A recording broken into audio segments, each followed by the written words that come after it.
নাহমাদুহু ওয়া নুসাল্লি আলা রাসূলিল কারীম।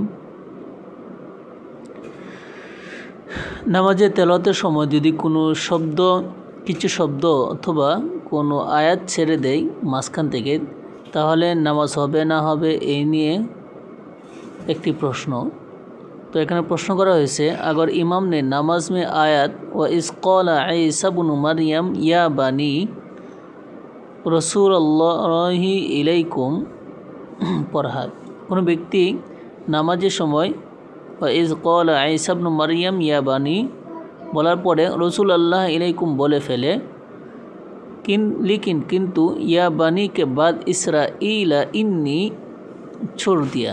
या बनी পরে যে ইসরাইল ইন্নি যে শব্দটি আছে এগুলো ছেড়ে দেয়, তো নামাজ হই ইয়া কুছ নকস রহা হয়, তাহলে কি নামাজ হবে নাকি কোনো অসম্পূর্ণ থাকবে।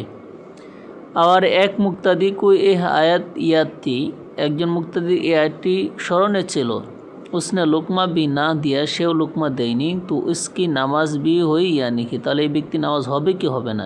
2 নম্বর প্রশ্ন, सूरतुर रहमान में हुरुम मकसूरातुम फिल क़ियामी पढ़ना शुरू किया।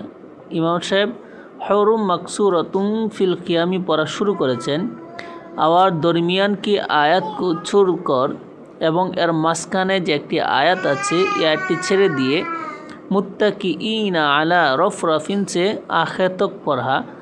মুত্তাকিন আলা রফরাফিন থেকে শুরু করে শেষ পর্যন্ত পড়ে, তো নামাজ হই या नहीं, তার নামাজ হবে কি হবে না। উত্তর আল জবাব, উত্তর নামাজ হো গাই কুছ নকস নেহি রহা, যে এই সূরাতেও নামাজ হয়ে যাবে। অর্থাৎ প্রথম যে প্রশ্ন ছিল যে কিছু শব্দ ছেড়ে দেয় তাহলে নামাজ হবে কি না মাঝখান থেকে, বলতেছে মুসান্নিফ যে হ্যাঁ নামাজ হয়ে যাবে।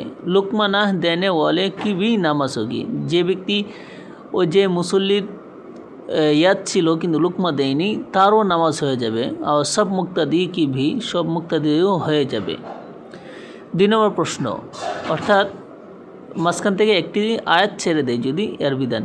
তো এর জবাবে বলতেছেন ইস सूरत में भी নামাজ হয়ে গাই, এই সূরাতেও নামাজ হয়ে যাবে। অর্থাৎ কেরাতে মাঝখান থেকে যদি কোনো একটি আয়াত ছেড়ে দেয় তাহলেও নামাজ হয়ে যাবে, কুছ নক নিহি রহা, কোনো সমস্যা নেই।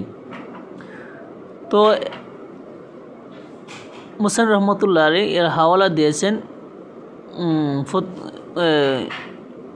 দুররে মুখতাতে একটা হাওয়ালা আনছেন, এই যে এখানে আছে যে ওয়ালাউ জাদা কালিমাতান আও নাকাসা কালিমাতান আও নাকাসা হারফান আও কদ্দামাহু আও বাদদালাহু বিআখির লাম তুফসিদ মা লাম ইয়াতাগায়্যার মানা।